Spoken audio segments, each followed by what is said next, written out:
안녕하세요, 길입니다. 자, 오늘은 지난 영상에 이어 MBTI의 원조인 카얼 융의 심리 유형 이야기를 계속하려고 하는데요. 지난번에 직관형과 감각형에 대해서 설명했죠. 이번엔 사고형과 감정형입니다. 개인적인 의견이 포함되어 있으니까 참고만 하시기 바랍니다. 보통 사고형은 이성적이고 감정형은 감성적이고 뭐 이럴 것 같잖아요. 근데 융은 사고와 감정 모두를 이성적 또는 합리적 기능이라고 했습니다. 그럼 뭐가 비이성적, 비합리적 기능이냐? 바로 감각과 직관이 비합리적 기능인 거예요. 감각과 직관은 비합리적이고 사고와 감정은 합리적이라고? 융은 그렇다고 본 겁니다. 혹시 이름 때문에 오해하지 마시고요. 합리적 기능이 비합리적 기능보다 우월하다거나 그런 의미가 아닙니다. 이걸 이해하려면 JP 지표에 대해서 정확히 알 필요가 있는데요. 보통 MBTI는 있는데 융의 심리 유형에는 없는 지표다. 이렇게 알고 있는 분들이 많아요. 근데 원래는 이 JP라는 게 따로 있던 게 아니라 감각, 직관을 묶어서 인식, P라고 한 거고요. 사고, 감정을 묶어서 판단, J라고 한 겁니다. 이게 융이 한 얘기고요. 이걸 보고 마이어스가 MBTI를 만들 때 JP 지표를 따로 구분해 놓은 거예요. 그래서 감각형, 직관형은 나이가 좀 들어도 새로운 걸 알고 싶어 하거나 경험하고 싶어 하는 사람들이 많고요. 말 그대로 인식 기능이 메인이라는 거예요. 반면 사고형과 감정형은 결론을 내리고 선택을 하죠. 판단 기능이라는 거죠. 이 판단을 이성적, 합리적인 활동으로 보는 거예요. 이게 어떤 차이가 있냐면요. 감각과 직관은 그냥 한 번에 오는 겁니다. 그렇죠. 반면 사고와 감정은 시간이 걸려요. 이게 맞냐 틀리냐, 이게 좋으냐 나쁘냐, 이런 판단은 심사숙고의 과정을 거치는 경우가 많다는 겁니다. 사고의 경우 어떤 수학 문제를 풀 때 시간이 걸리는 걸로 비유할 수 있고요. 감정의 경우엔 그보다 좀 더 복잡한데 예컨대 이런 거예요. 고흐의 그림 중에 어떤 작품이 제일 마음에 드냐 하는 질문에 좀 생각해 볼게, 이러는 거죠. 감정 기능은 가치 판단과 관련이 있고요. 또한 매우 의식적으로 무언가를 선택하는 프로세스라는 거예요. 융이 사고뿐 아니라 감정을 이성적인 기능이라고 한 건 대략 이렇게 생각하시면 됩니다.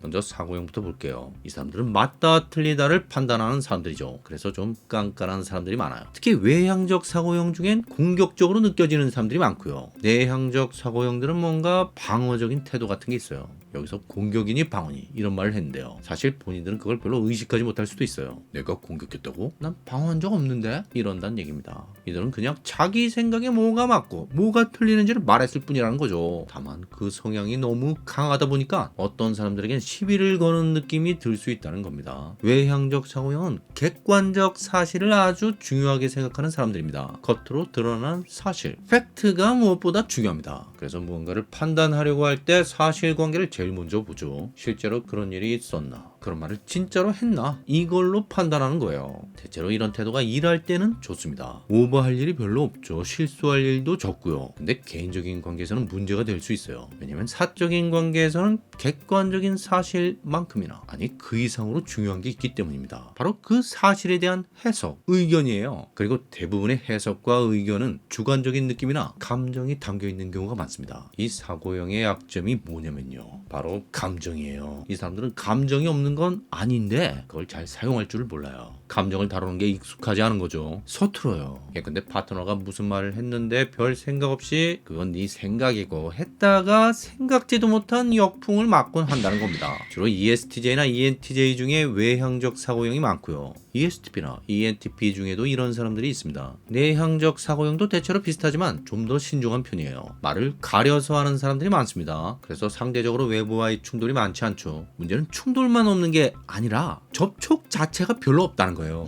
사실 이들은 외부와 접촉이 없어도 본인은 아무렇지도 않은 경우가 많아요. 혼자서 이것저것 다 처리해버리는 스타일이거든요. 그게 오히려 더 편하다는 겁니다. 하지만 살다 보면 어쩔 수 없이 외부와 교류해야 할 때가 오죠. 인간은 어쨌든 사회적 동물이니까요. 사회와 떨어져서는 살기 어려운 존재가 인간입니다. 근데 이때 이들은 새삼 깨닫게 되는 거예요. 사람들이 참 이상하다는 걸. 무슨 얘기냐면요. 예를 들면 이런 겁니다. 도대체 사람들은 왜 내가 하는 말은 듣지 않고 내 말투나 표정을 갖고 이러쿵 저러쿵 하는 거지? 근데요, 이런 일이 계속 반복되는 거예요. 생판 처음 보는 사람인데 이전에 누군가에게 들었던 말을 똑같이 하더라는 겁니다.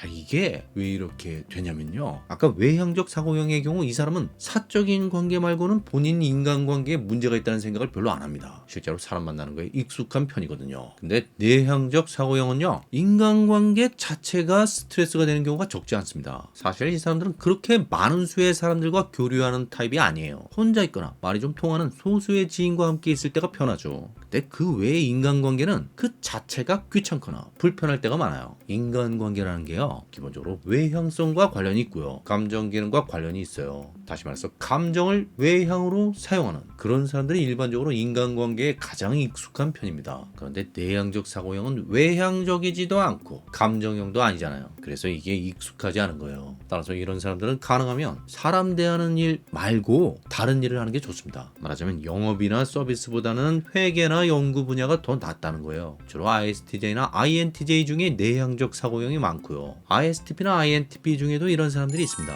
자, 이번엔 감정형을 볼게요. 방금 외향적 감정형이 인간관계에 익숙한 사람들이라고 했죠. 외향적 사고형도 사람들을 많이 만나는 편이지만 주로 일 때문에 그런 경우가 많고요, 외향적 감정형은 사람들과 어울리는 것 자체를 좋아하는 경우가 많습니다. 원래 사람에 대해서 관심이 많아요. 자, 여기서의 관심은 무슨 연구 대상으로서의 관심이 아니고요, 서로 사귀고 싶어하는 그런 관심을 말하는 겁니다. 전자의 관심은 오히려 사고형 중에 많죠. 특히 내향적 사고형이 누군가에게 흥미를 느낀다면 그 사람에 대해서 뭔가 알아보려고 하는 게 있어요. 챙겨주고 뭐 이런 게 아니라 연구를 한다는 얘기입니다. 근데 외향적 감정형은 챙겨주죠. 잘해준다는 겁니다. 선물을 준다거나 도움을 준다거나 이런 걸 해주려고 합니다. 뭔가를 주는 거죠. 이 사람들은 이렇게 주는 게 모든 인간관계의 시작이라는 걸 알고 있는 거예요. 본능적으로 아는 겁니다. 그리고 하나 더 있죠. 받는 게 있습니다. 인간관계라는 게 딴 게 아니고요, 주고 받는 거예요. 뭔가가 왔다 갔다 하는 겁니다. 이런 걸 잘하고 이런 거에 익숙한 사람들이 감정형이고요, 아주 많은 사람들과 주고받는 거에 익숙한 사람들이 외향적 감정형이다. 이렇게 이해하시면 됩니다. 감정은 좋다 나쁘다를 판단하죠. 그리고 외향은 시선이 밖으로 향해 있고요. 그래서 이 사람들은 상대방의 감정이 좋은지 나쁜지를 잘 읽어요. 이게 한두 명이 아니라 아주 많은 사람들에게 동시에 적용되니까 도덕적,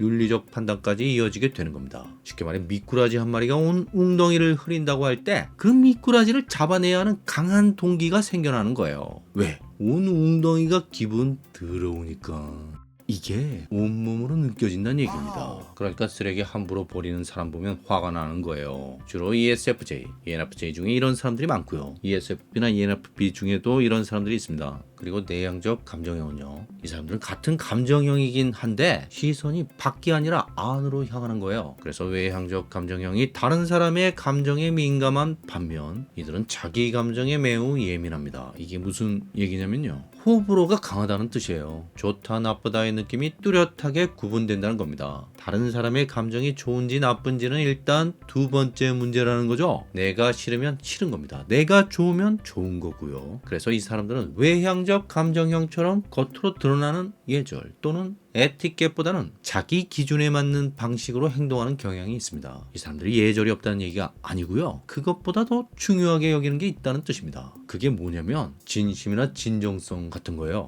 아까 감정형이 뭐에 익숙하다고 했어요? 주고받는 거에 익숙하다고 했죠? 이 사람들은요, 아무한테나 잘해주지 않고요, 뭐랄까 파트너 선택이 상당히 까탈스럽다거나 할까요? 그런 면이 있어요. 그리고 당연히 상대에게도 그만큼을 기대하는 게 있습니다. 줬으면 받아야죠. 왔다 갔다 하는 거라고 했잖아요. 그게 인간관계고요, 그게 감정입니다. 이전에 일방적인 관계는 지속 가능하지 않다는 말을 한 적이 있잖아요. 그 얘기예요. 물론 이건 외향적 감정형도 마찬가지고요. 근데 뭐가 다르냐면 외향적 감정형은 많은 사람과 주고받는 거고요. 그래서 공공재와 무임승차자 문제에 아주 민감하죠. 반면 내향적 감정형은 그보다 훨씬 적은 수의 사람과 주고받는 거예요. 그래서 그 소수의 사람과 매우 많은 걸 주고받게 되는 겁니다. 그렇게 될 수밖에 없겠죠. 이게 바로 내향적 감정형을 최대로 이해하는 사람의 숫자가 적은 이유입니다. 이 사람들 중에는 난해한 성격을 갖고 있는 경우가 많아요. 드러나지 않는 감정이라는 것 자체가 뭔가 좀 비밀스럽고 미스터리한 느낌을 주잖아요. 주로 ISFJ, INFJ 중에 내향적 감정형이 많고요, ISFP나 INFP 중에도 이런 사람들이 있습니다. 자, 오늘은 여기까지 할게요. 구독과 좋아요 부탁드리고요, 의견이나 질문을 댓글로 남겨주세요. 감사합니다.